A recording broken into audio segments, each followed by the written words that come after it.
6 Buddhist monks who played a crucial role in the current government's election to power have said that the powers of Prime Minister Mahinda Rajapaksa would be curbed by the 20th Amendment. In a letter to the President, the Theros pointed out that the 20th Amendment would result in an unstable government that is not governed by the law. The letter to the President had been sent by Venerable Bengamu Nalaka Thero, Venerable Muruthettuwe Ananda Thero, Venerable Allegunwansa Thero, Venerable Dr. Indurage Dhammaratana Thero, Venerable Malwani Chandraratana Thero, and Venerable Kapugul Lave Anandakirti Thero. The letter noted that the 20th Amendment would create a weak cabinet and an arbitrary executive who can bring the legislature and the judiciary under his control. It added that the amendment would also deprive the people of their right to move court against any unconstitutional act committed by the President. The Theros pointed out that there is a higher possibility that the proposed amendment would result in an unstable state apparatus that is not governed by the law.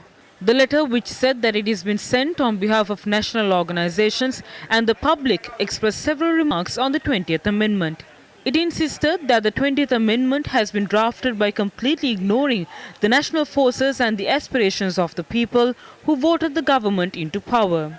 The Theros said that the bill of the amendment that seems to have been drafted by an individual without a minimum knowledge on the matter has drawn public criticism. Accordingly, they suspected that the 20th Amendment is being mooted by a force that is attempting to tarnish the faith placed by the people on the government and the President, and also to betray the country.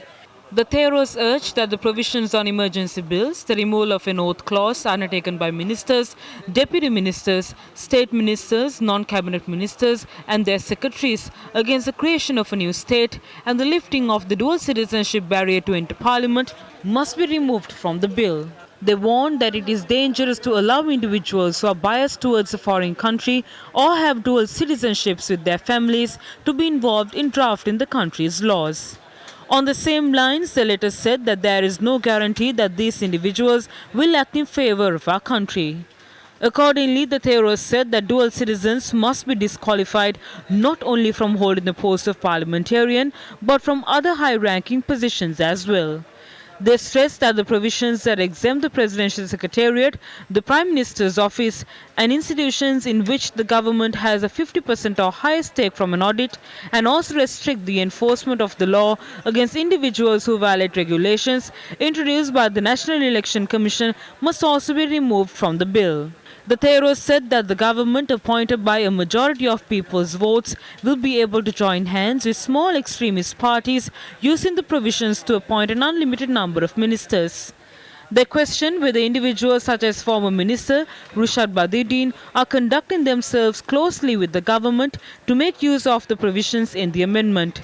The Theros emphasized that the government had promised the people that they would introduce a new constitution to the country. Accordingly, they informed the President to think again before taking steps to pass the 20th Amendment in its existing form.